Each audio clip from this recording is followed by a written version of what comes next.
you. Yes, I do. I'm like your angel of love, girl. I've come to see you through. So when you cry, let me wipe your tears. When you're scared, I wanna be there to calm your fears. When you're in need, baby, ring my phone. I'll run right over and we'll make love all night long. What's happening? What's happening? What's happening? Man, it seems like whenever I get into that song of singing, pretending to be you, we come live. Well, he's pretending to be me. It's my song. He's lip syncing. I'm gonna expose it. The next Secrets from the Cave. John Mason. Is he singing or not? Hey man, I just appreciate the song being used. That's How's everybody doing, man? It's Thursday. Man, you're looking quite muscular on this evening. You clearly have been in the gym as usual. You've been working out, Mel? A little bit. I'm sending these inbox messages for people to come watch the show. Y'all silly. I'm in the gym, the JIM. Jim Beam. The Jim Beam is what I mean, right? Well, I'm not in any of that. I'm about to get it together though. I got a wedding to be at in June in River Maya, and it's actually a poolside wedding. Oh, cool. So the entire wedding party is going to be in pool clothing. Okay. For the wedding. The wedding is going to take place next to the pool. So I need to be in shirtless shape if that's even possible at this stage. So I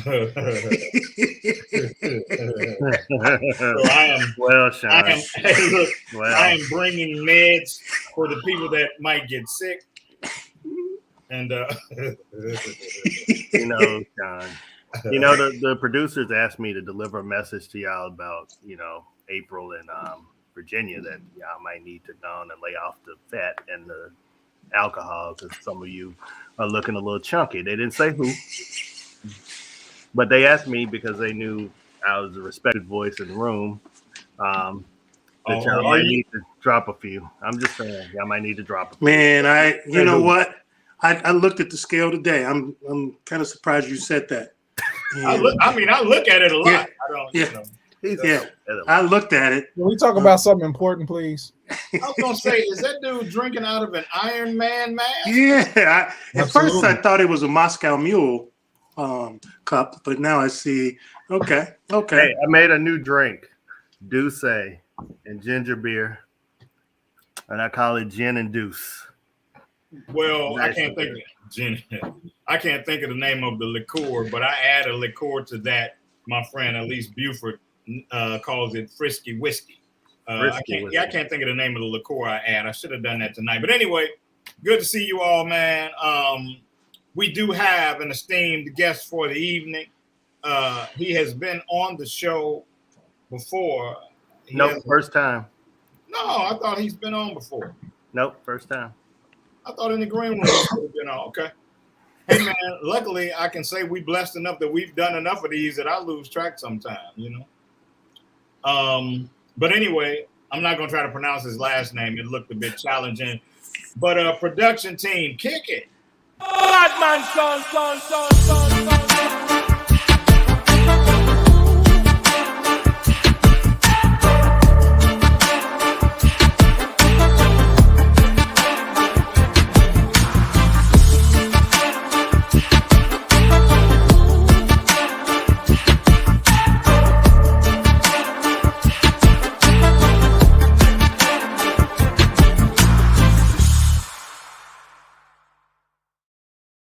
This is just welcome, brother. Welcome.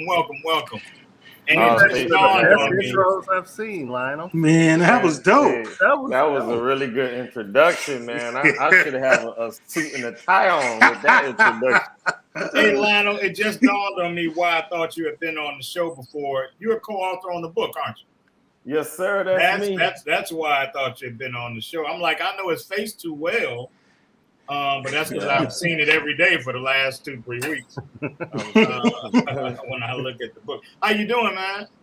Man, I'm doing well. I'm doing well. Oh wow, Leslie, this is your cousin. This is real dope. Then when I mentioned Alice earlier, you probably know the Alice I'm talking about. Then Lionel, Alice Buford. Somebody's her cousin, not me. Oh, okay. Well, are you Leslie's cousin? No. Okay, I don't know who's Leslie's cousin. She just said paid to her cousin. So, but anyway, man, good to see you, man. Glad that you are on with us, man. We look forward to this hour with you, man. I look forward to it. You guys are hilarious, man. Yeah, sometimes, man. Sometimes I like to ask everybody watching, man, to do us a favor. At the very least, share the show.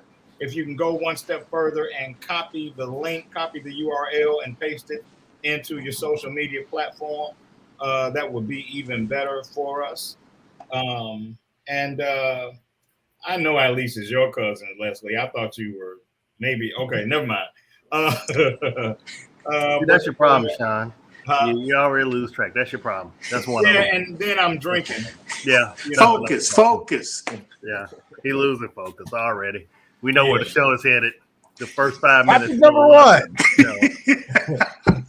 Let's go. What'd you say, Mel? He said topic number one. Oh, let's do it. Hey, man, I heard something about somebody with a condom and some hot sauce.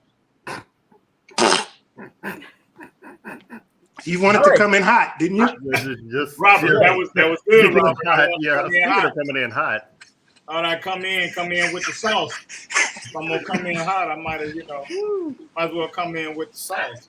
But the way I was told the story is that superstar music star Drake had a young lady in a hotel room, and after they did the grown folks piece of things, he dumped a condom in the trash, and the young lady, but he put some hot sauce in it to kill the sperm, which I must say I was this years old when I learned that hot sauce would allegedly kill sperm. I'd never heard that before.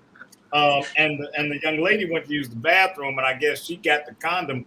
First of all, he should have known to flush the damn condom. But the young lady went in and got the condom and tried to take the sperm out and insert it into her something. And next thing you know, she's in the bathroom hollering and screaming because she got because her cooter was hot. Yeah. I just want to know. Heard that story? Was it Louisiana hot sauce or what was it? Because there's a marketing deal there somewhere. Well, the production team said he seems like more of a Tabasco guy. But I thought it was Red Hot. You know Frank's Red Hot? Frank's Red Hot, yeah. Just saying. I don't know if Drake changed his name to MacGyver. He really put that off the top of his head. Gator sauce. Gator sauce? Gator hot sauce from Florida. That is super spicy. That orangish kind of it's crazy. It's delicious, but it's got some kick to it. So yeah, I had alligator like nuggets before when I was in Florida, and the sauce was real dope. Yeah. Orange, tangy kind of. Yeah. Where was that place, Heaven on 7, that used to have all those hot sauces? Yeah, downtown off of Michigan Avenue. Oh my! Yeah, I used to love that spot because they had some sauces I couldn't handle. Yeah. Can we unpack this Drake thing? Absolutely. I think it's been unpacked. We can take the top off of it. Let's take the top off the hot sauce. Right?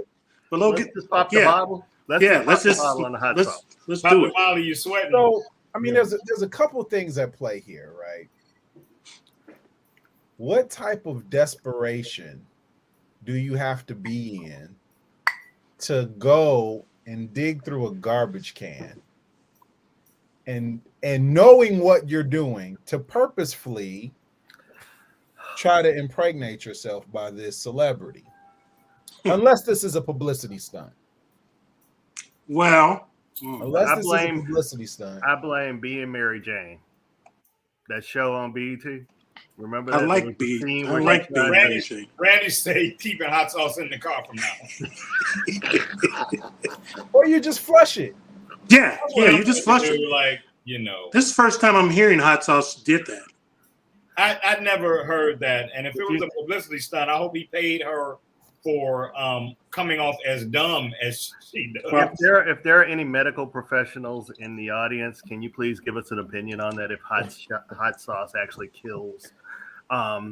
Let's ask Uncle Google. We're gonna ask Uncle Google. Y'all keep what talking. What if that baby survived? What kind of condition it would be in? Hey, Lionel, he's gonna be the first black ginger.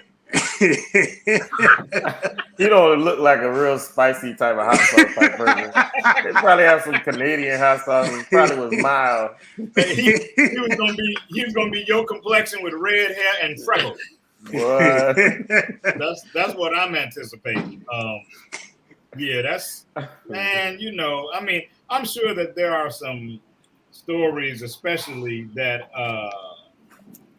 that athletes would have, you know, about people being desperate enough to try to do that, make that move, because there are some ladies are groomed to try to make that happen by hook or by crook. Mm-hmm. Yeah. You know? And I'd be like, and it doesn't have to be a celebrity. I was going to ask you guys, had any of you ever experienced anything like that? You know, because, you know, on the local, Glenn, is there a bug in the room? I was reaching for my drink. Were you? Okay. Don't be calling me out. You were looking, you may be looking at the divine. But because I mean, I came up hearing about, you know, holes in condoms and, you know, and that kind of thing. So I don't think I was ever enough of a catch that somebody would try to do that. I mean, she got better odds getting pregnant from Drake and winning and getting that money than winning the lotto, you know. So I don't blame her.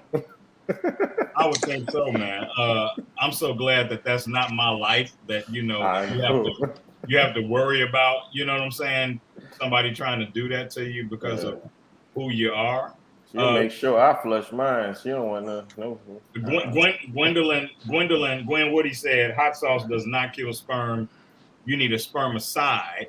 The hot sauce cause some serious irritation. Well, look, I'm not a medical professional. I knew that it would do that. I knew hot sauce was hot. Right. Yeah. It can cause oral irritation if you take enough of it. Mel, what did you find? Did you find anything? Yeah, it was inconclusive. Some say that the pH of hot sauce and the pH of vaginal fluids are somewhat similar, and so you know, if sperm could survive that, it possibly could survive hot sauce as well. Yes. Next topic. Especially black sperm. It'll survive. Oh no. TJ just said, wait a minute, can I get a moment of silence? TJ just said, fire in the hole.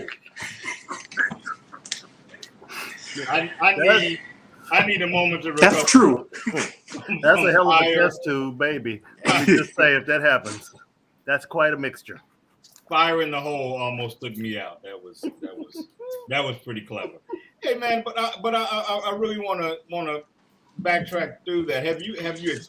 This is the cave. Nobody's listening. It's just us. Have you experienced something like that, man? Where somebody was trying to, you know, lock you in by way of, you know, a pregnancy that you didn't plan, but they did, like, you know. Robert, you seem the most likely to have experienced it. Somehow I knew that you were coming to me. Yeah. I experienced that in high school, but you know, that's been. You was a catch way back then. Yeah, man. You know what can I say? You should have saw him with his fro back then. I just saw an old picture of that male. I started to post that one with me and a fro. Yeah, it's a throwback. This is a good moment to talk to the ladies. I'm talking to the ladies. Listen closely. Pull in close. Pull in tight. Right, lean in, turn your volume up. Lean in, turn in the volume. Put your hand on the screen and feel the warmth of my sincerity. Those stars down there, we want you to give those because your prize is Robert. I'm feeling way pimpish tonight, Robert. So you on the block. I don't know that would help us. I'm gonna need you to get like 100 stars. I'm gonna need you to get your weight up on these stars to get Robert. But you got a date with him. He bringing goldfish. He bringing romance. He likes sushi. He might even bring a little hot sauce if that's what you like. He might bring Can I have a moment, please? 1 second. Sure. I sit on several boards and hold VP position in a company, so I just need to express that the thoughts and opinions expressed on Live from the Cave and of its participants do not necessarily reflect those of Mel Roberson, any boards he sits on, or any entities that he represents. Hey, Right. Okay, let me translate for Mel. Mel, don't you own all those companies? Not all of them. Not the ones I sit on boards for. I mean, not the ones I sit on boards for. So well, Mel don't they have to do what you say anyway? Like, I don't. Yeah, Mel just said he was a freak and he likes being a freak. That's what he said. What That's the translation. It's not what I said. Carry on, Sean. Hey man, I want to take a real quick minute to stop and give a shout out to my frat brother, dope ass dude, Eric Eric Bay of Black Star Line Cigars. I'm smoking his stick right now. That's his logo over my shoulder. I'm honored to be the cat that does most, if not all, of his photography promotional stuff. And I'm smoking one of his sticks right now. So if you're a cigar smoker, I want you to look up Black Star Line Cigars and support my new Eric Bay. Anyway, I wanted to put that Speaking out. of interesting things, Eric Bay or Eric Wimberly? Bill Clinton had an Same guy. Wimberly, ARIC, Eric. From Raider? Yep, you know, yeah. ARIC, not Eric, ARIC. Mm-hmm. Yeah. But yeah, man. So yeah, that's I've never experienced anything like that, man. And I've we all grew up hearing about the whole trap with a baby, phenomenon. But I don't. That's something that I don't get anyway. But let's move on, man. I have been thinking this week after watching some shows and having some exchanges on social media, and we talk often about. I think I asked a couple of weeks ago about whether or not you guys thought that there was some real malice and just ill will, that Black women felt toward Black men. It may be something that they were conditioned to feel, programmed to feel, but maybe something that's a result of their experience with a Black man. And I know how real that can be. I worked with a guy years ago whose sister was unfortunately murdered, and she was murdered by a particular persuasion. And he had a vehement hate for that entire persuasion. It was like they all did it. And so sometimes it feels that way. I don't know if I can only speak for me. Sometimes it feels that way. If it feels that way for you guys, my question is, and I'm not even talking about who's responsible for it. I'm talking about that we're in it and we're a part of it. Is there anything that you think we can do as people that want to see that differently?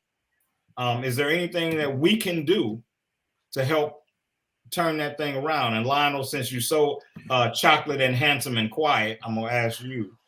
I know that you have something to share. You're a whole author.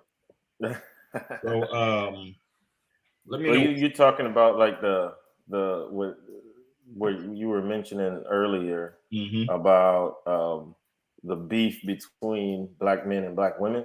Yes, sir. And how you can like we don't talk about it, but we really have to avoid energy on social media because we get dragged on social media so much all day, every day about stuff we didn't do, right? Nothing to do with. Like I don't even know that dude. But is there anything we can do? And again, I'm saying I'm not talking about blaming who's right, who's wrong. I don't care about any of that. Is there anything that we can do as a part of that dynamic? Is there anything we can do to help fix that and turn it around and change it? Yeah. You know, I think there's a lot of false beliefs about relationships in our Black communities. You hear one song is telling you to for women to be independent, to be strong, Black independent women. And then you have another song that's saying, I can't live or breathe without you. And so you have one that's talking about independence and one is promoting codependency, but we never hear about interdependence. You know, in our community, we hear a lot about strong Black women, strong single Black women. But where have you heard strong single white woman, strong single Asian woman, you know, strong single Spanish women? These women know that they need their men, and the men know that they need their women. It's only in our culture that we get this, and I think that has caused a divide amongst us, and you see where we are today. So we need to stop talking about, in my opinion, stop talking about independence, and stop talking about codependency, these crazy songs. But let's talk about interdependence. Let's talk about how much we need each other. I think that's important. Two things real quick, man. That's super powerful, man. Our good brother Randy Stress says he thinks that whole phenomenon is over exaggerated. I just saw a video maybe a week or so ago with a lady saying, "Don't call me that. Don't call me a strong Black woman," because she found it offensive, and much in the way that you describe it, it's a label that's been put on sisters. And I think that when you put a label on a demographic, then you set it up to be abusive and misused. And so now every time a sister stands up for herself in a situation where she should be standing up for herself, or she's assertive where she should be assertive, if you want to attack her or deflect, you can dismiss her as this angry Black woman that is aligned with this whole strong Black woman culture. So I certainly think that has some merit to it. Robert, what do you think? Are you playing Gallagher? Yeah, how'd you know? You saw me over there. I know. He actually, kind of killed it there with those thoughts. The interdependence is really important if we want good relationships. Let's think about songs. If we think back to, the Isley Brothers songs, they all talked about love and respect and all of that for women and for families. There was no disrespect, and they're proud of talking about their songs and what they did for the community. Somehow or another we lost it, and now we're divided as a race, and that creates a problem. And I'm not going to say that it's COVID. It's probably just social media in general that now makes it where everybody we can get behind this screen right now and say the things that nobody really wants to hear, or we can just voice our opinion, but it's voiced from a place of hurt. And, so most of it is from a place of hurt. Yeah. And before I ask Mel to chime in, I want to say one of the things that we struggle with is that we all have experienced the hurt. And so one of our viewers who I have, the utmost respect for, talked about how women are often attacked. And so there's this overwhelming desire to self-empower, which I get, and at the risk of being guilty of whataboutism, I want to say we know that that's a part of the game, though, right? We know that part exists, because you can remove the gender-specific piece of it and just look at us as people of color. And so we've had to do that as people of color, self-empower, because of the way we get maligned and get attacked. What I want is, what can we do? And as the men in that dynamic, that's why I'm not asking what the ladies can do, because as the men and the air quotes leaders in that dynamic, when we're allowed to be, Glenn, what can we do to drive a different wedge? Because right now there's clearly this wedge between us. We're too easily, the fights happen too easily. And I mean, we see them on social media. You say one thing, and before you know it, it's a full-blown, page of exchanges. And because I think you're working through yours, and I know it's going to be good, I'm going to ask Mel to come in before you do, Glenn. Mel, did you have any thoughts on that? Yeah, well, you brought up some stuff that I think I need to chime in on, and you said for the sake of not doing the whataboutism, and you could put it as a whole on black culture or black people. I do, however, feel that women are attacked differently. Oh, sure. Vastly differently, especially with me raising two daughters. If you just look at what the C-suite and upper management, and I mean for the job markets and period, what women make in comparison to men, it's different. My cousin just interviewed for a position, and they made her an offer, and she rejected the offer and came back with a counter.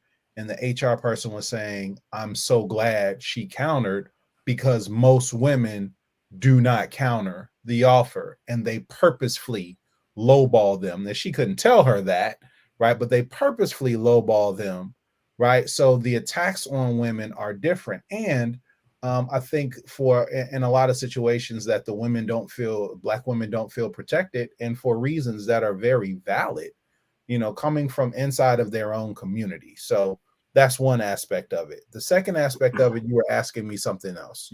Well, my question is really, and not because we know that we're attacked differently just based on where society has put us and that kind of thing.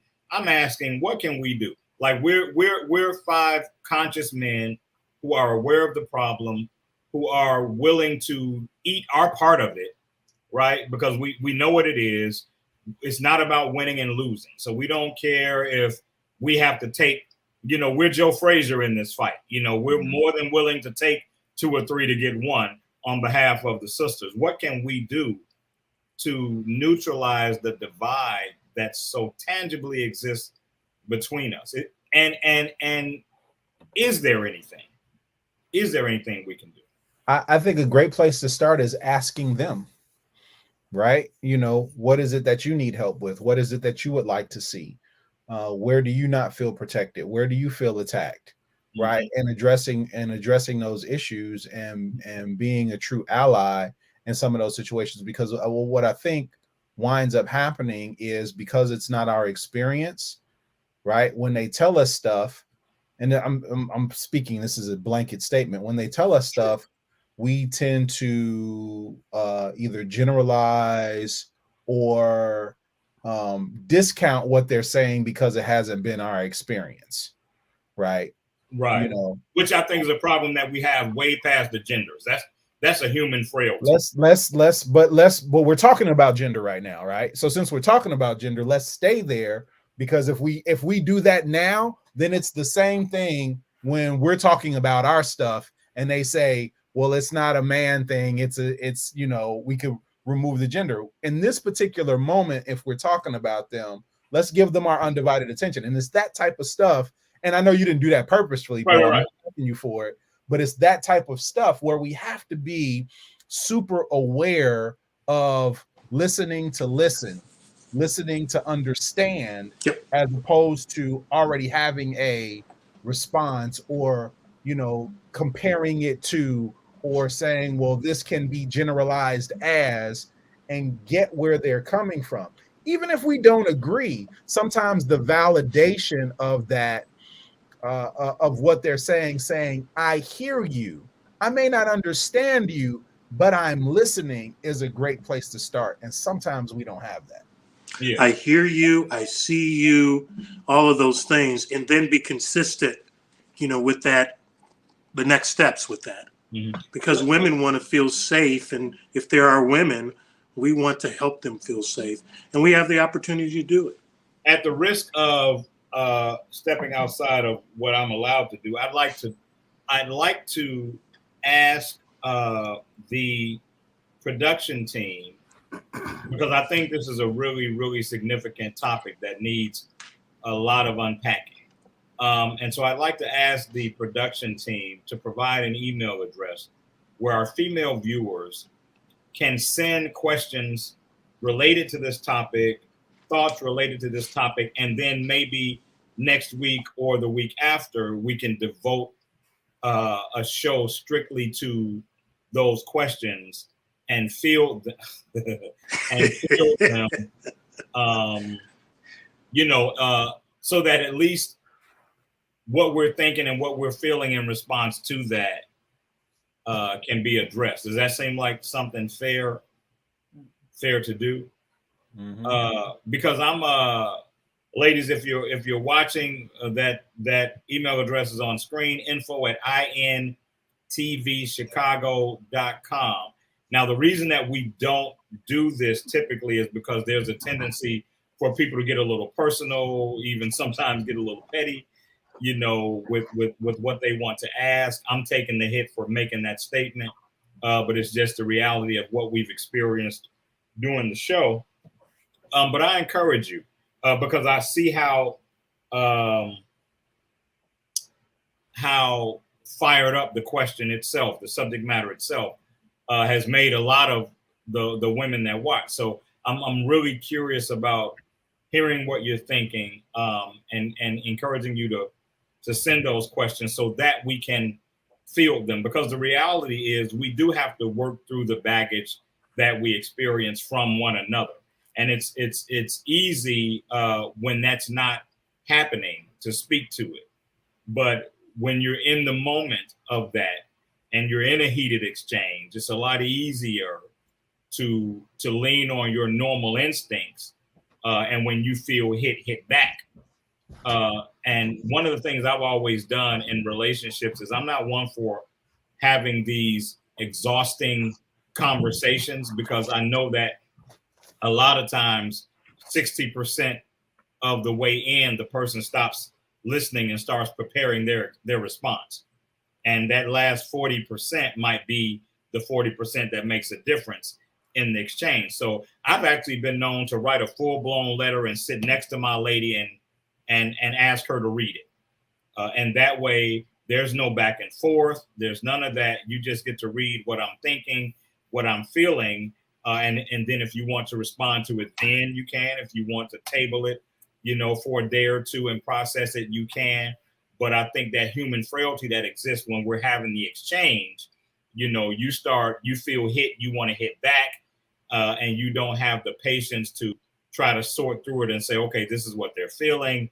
I want to respond to what they're feeling, not how what they said made me feel, if that makes sense. So I encourage the ladies to please do that. I'm really, really asking you to do that, because I think it would be powerful, and I think it would be powerful for a show devoted to us fielding those kind of questions. We're only 5 guys. We can't represent all of manhood, but we can certainly give some insight into what we think and what we think can be done, because as much alike as we are, we're all vastly different as well. Is there anything anybody else wanted to say? Lionel, is there anything you wanted to share in regard to that?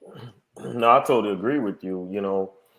For many years, we've been talking about our issues, but we haven't really been talking about what's the solutions to these things.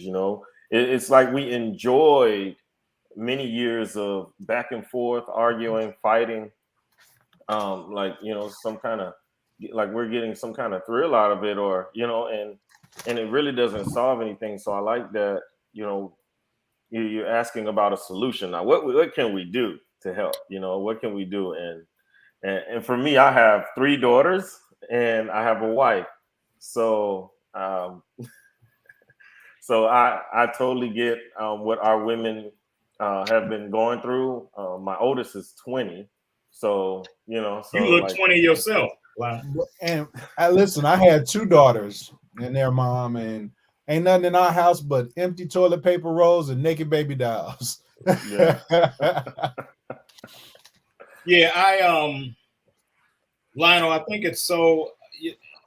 I think, like you said, I think and I get it, because the conversations are always, hyper, and they're always flammable, and they're conversations about topics that are difficult for us. And I'm no different than anybody else. My brother always says, a hit dog will holler.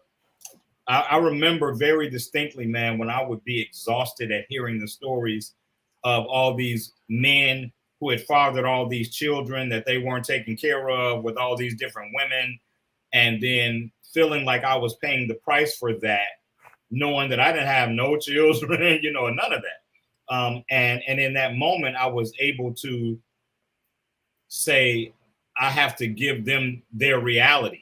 And the best thing that I can do is show them something different than the reality they've known. Right. And to Mel's point, there's a survival, and somebody said that there's a survival instinct that kicks in because of lived experience. Mm-hmm. And we have to understand, though, that empowering and support doesn't necessarily lead to segregation. We can empower you and support you. We don't need you to stand on a hill and say, I did it without every man in the world. And I am Wonder Woman, or I'm woman, hear me roar. And that's wonderful. We all are products of I'm just assuming we're all products of strong women. Yeah. We learned a lot from them. And one of the biggest things I learned was to respect them. Yeah. To respect their opinion, to respect their struggle, to respect what they're going through. I've been through corporate America, and I've seen it. I've seen HR people talk women out of jobs, African-American women out of jobs that they were overly qualified for, or undercut them. What could I do to support them? But on the flip side, Glenn, we've also been handed down a lot of bullshit.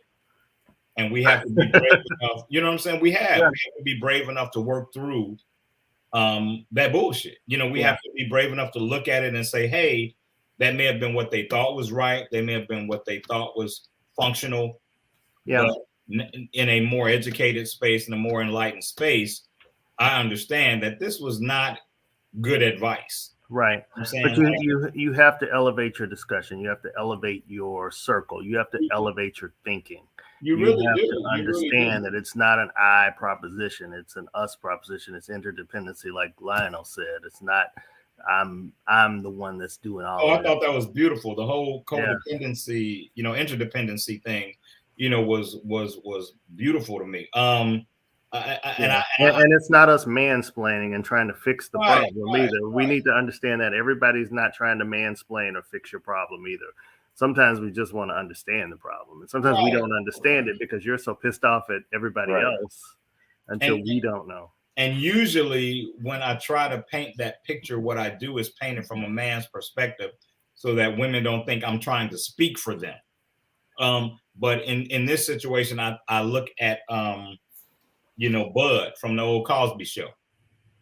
And Bud was whack as hell. Every thought process thing that he thought should happen between men and women at his young age, he got from his older brother. Bud. You know what I'm saying?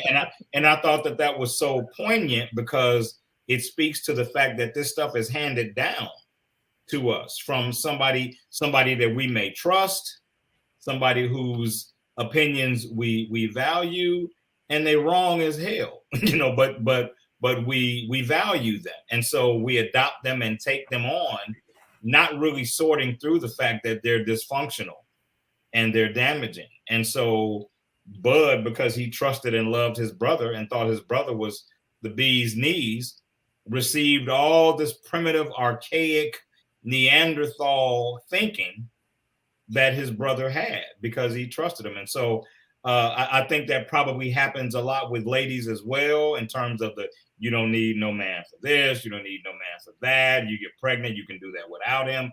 I'm just throwing those things out there.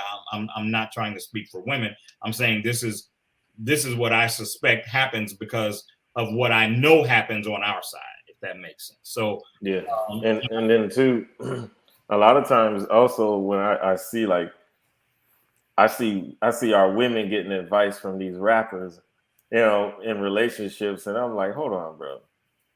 This is the same dude talking about tricks and hoes, and y'all getting advice from him. Y'all getting advice from them, and I'm like, I don't know, you know, like I'm listening to this guy's lyrics, and I don't think you want to really get advice from this guy. And then a lot of people talk about communication, effective communication, but I said the effective communication is a byproduct, and it's a byproduct of being emotionally sound. And once you can start working on your emotional intelligence, you can begin to have effective conversations, and you can communicate effectively, because everybody communicates. They communicate, they communicate great. It's just not, they can, like, silence is a form of communication. Yelling is a form of communication. Stonewalling, is a form of communication. They're doing everything that they were taught. But if we can heal from our challenges or the things that we went through in the past, and we can work on our emotions, then we can begin to have healthy conversations. But when we're in our feelings, when we are discussing things, it's not going to work. It's too much of this reality TV stuff where they bring all these paid stars on to just put on a show, and I don't know. I just want to just grab a picket sign and say, let's boycott these reality shows. I do personally think that they do a lot of damage, but along that same line, I think that the idolatry of celebrities and Yes. what they think and what they say, I think that's also quite damaging. Yeah. Because you've sold 1 million records or you've made 10 great movies doesn't necessarily mean you know what the hell you're talking about, but your exposure can make people buy into what you're saying. And I remember being so frustrated a couple of months ago. A lady posted something about what men should be doing with their finances in regard to their ladies, and it was a quote from a rapper who's rich. And I'm like, you don't see the disparity in quoting a rich rapper who's telling you what your $60,000 a year man should be doing from a financial standpoint. Like, you don't see why that's probably not super safe. You know what I'm saying? And so I think that entertainment, it always runs the risk of putting things in a fantasy space, that disconnects it from reality. And we start to yearn for what we see in that fantasy space. I think we're all guilty of that. That's not, gender specific, race specific, or anything. Yeah. But I think that we have to try to elevate our thinking and realize that that's fantasy. That's not real life. We're dealing with real life. Come on, Robert. No, I was just gonna, I think we nailed that one, brother. That topic. So you and Lionel hit everything there. You was cutting me off. You was telling me we was done talking about that. He was wrapping you up. Let's say next topic. I think you should talk about what makes a wife, Sean.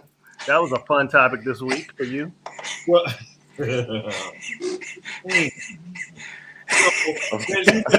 gonna go there with it. It's Tell the Truth Thursday. Just tell it. That's like it is. We all been drinking, so why not? I haven't been, just so you know. But well, I've drank enough for both. Clearly. Oh, it's really. Tonight, yeah. I'm 2 minutes left, guys. I'm putting a putting a bookmark in there. We'll come back to you all. Well, I think that that's part of the problem. Like, I never attempted to define being a wife in that quote.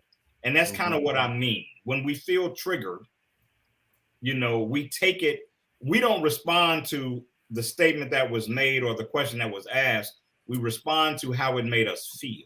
Right. Well, tell the audience what you're talking about. So I posted something this week that said, gentlemen, every woman that wants to be married doesn't want to be a wife. I said, choose the latter and do so unapologetically. Now, the funny thing is that I took that quote from a woman who said, every man that wants to be married doesn't want to be a husband. I supported, advocated, 100% believed and understood that statement. But because I am very intentional about avoiding whataboutism, I didn't reply to her with that statement. What I did was went to my own platform, created a statement paralleling that in a different gender specificity and posted it. But I got everything from what do men want to be husbands, which isn't like to Mel's point earlier, which isn't isolating what we're talking about. And I'm more than willing to talk about that subject. But this ain't that right now. Right. That's just like saying when we talk about police officers killing black people and somebody saying, well, black people kill black people. Okay, that's fine. That's not what we're talking about. And that's not the resolve for this particular issue. And so, and it went as far as somebody chimed in and was like, and it's those same men that be trashing single mothers. And I'm like, what are you talking about? You know, and so I think that's one of the biggest challenges that we face. Because as Mel pointed out earlier, it can happen innocently and quickly, where you fall into a space where you're doing that. Maybe it's because you feel attacked and you feel the need to defend yourself, whatever.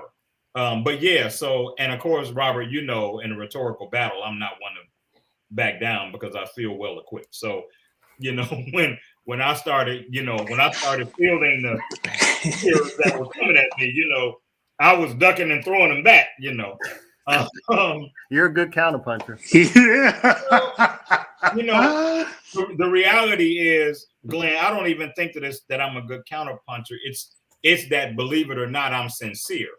Right. But marriage is a trigger. I think some people think that men aren't qualified to talk about what a wife should be, even though we are 50% of the marriage. I'm not sure who thought of that brilliant idea that we don't get any say in who we marry and how our wife should be and what we should expect. But I think a lot of people do. And when you put it out there like you did, which was very innocent, it was just a question, but a lot of people took it and it triggered them in a way that made them come at you. And I wonder. I'm all for that, though. You know me. Come on at me. Let's. I wonder if those are people that have been married, or want to be married, Glenn. That or Sean. That there's something that happened in those conversations or with those people that they came free. Yeah. Well, I think let's be honest. There's some people from a place of being triggered. They can't respond from a place of not thinking through it and being triggered. That's why I said people can hide behind the keyboard. Yeah. Right. And let's be honest here, since we're telling the truth on Thursday. Yeah. Some people didn't need to be married. That's just like some people don't need to be parents. You need a license. I swear you need a license to be a parent. Some of you. Yeah. If you don't believe me, look at some of the baby mothers and baby fathers out there. If you think I'm lying. But you need to know what you want and where you are before you get married. And a lot of you that are divorced, nobody on the panel or anybody on the orbit included. Let me put myself on mute. But some of you can, if you look back and really admit it, you made a mistake. Yeah. Okay. Lionel, you weren't talking to me. Okay. Lionel, as we get to the end, I want to make sure that I hear from you, man. What did you have in regard to what we're talking about currently? I mean, I've been married almost 17 years, and I'm still learning my wife. So I can't tell you what it takes to be a wife. You'll know when you know. You know when you two are compatible, and it just depends on your morals. It just depends on what you believe. It really just depends. So for me, me and my wife, we had to become compatible. You know, we were very toxic for one another. But over these years, we had to become compatible, you know, and I think I read my Bible, and it talks about the two, when, you know, man shall leave his mother and his father and cleave to his wife, and the two shall become one. Yeah, and the word become to me is a process. It takes work. It's becoming. It says become. You know, like, you gotta work through. It's work. Marriage is work. But Lionel, you said something very, very poignant to me. You know, when the wedding happens, when the marriage happens, the learning doesn't stop. Right. You guys continue to age, develop, and so that is going to require some responsiveness from both of you. You know, right. And so you never, I don't care how long you have been married, you never stop learning each other. And I think that you have to be conscious of that space and that reality. You know, if you get complacent and think, oh, this is who she is and who she's going to be, then you make a mistake, and if she does the same. Because I mean, the history of people growing apart is noted. You know, and I can't cleave to you if you're full of thorns and issues from the last relationship you had. I'm getting stuck trying to cleave to you. Yeah, you're a rosebush. Puncture wounds all over your body. Yeah, I'm trying to cleave to you, and you're stabbing me because you're the last dude tried to cleave to me, and he did me wrong. So I'm not letting you cleave to me. Here's a thorn for you right here. Yeah. But you know, over these years, I've learned. You know, I look back over my life, and I just really started to think, and I realized that there were healthy and toxic people coming in and out of my life. Yeah. But the ones who remained was in indirect reflection of who I was. Yeah. So I thought of this quote. It says that toxic and healthy people will come in and out of your life, but the ones who remain is who you are. Yeah. And I think another piece of that is that at this stage of the game, you're not going to encounter anybody that isn't carrying anything. You're just not. Yeah. You got to be. You're over 40. Word, though. Caring is the key word, Sean. Yeah. Not handing it to me. It's here's what I mean. You have to decide whether or not that person is worth you helping them work through it or working through it to where you can deal with it. You know what I'm saying? Like, it's going to have to be worked through. And you have to decide. But they've got to recognize that they have a problem. Yeah, and they need, you know, it's therapy for all of us, brother. Right. Yeah, I mean, some people may not represent something that you are willing to do the work for. Like, I've had people come out of crazy bags on me early on, and I go, I'm good. Like, we ain't even had a date yet, you know, and you're showing me this. I'm not willing to jump in there and do the work. But sometimes people represent something that makes you go, I understand what your journey has been, and I care enough to work. And I used to give the benefit of the doubt, but now I doubt the benefit first. Yeah, so I can't forget that. I can't give the benefit of the doubt anymore. I think that's about where we need to close, Glenn. Wow, that's something. I need to sit on that for a minute. You guys, this has been awesome. It went quick, I think, because the conversation was spirited and significant and needed. And I hope the people watching felt the same way. I can't wait until the ladies send us some things that they will want to hear us field or talk about. Lionel, you've been an awesome guest. I'm so glad that you came. You really brought something, man, that we haven't seen in a while.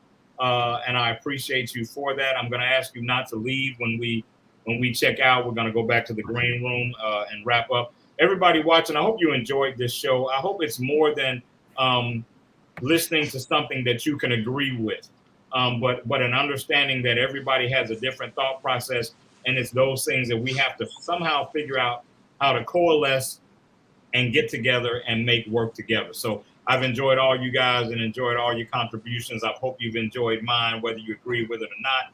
The doors of the church are open. Until whoever will, let him come. Let him come. Won't you come? candidate for baptism, or y'all. It's been live from the cave. It's been live from the cave, and we'll see you guys next Thursday for sure.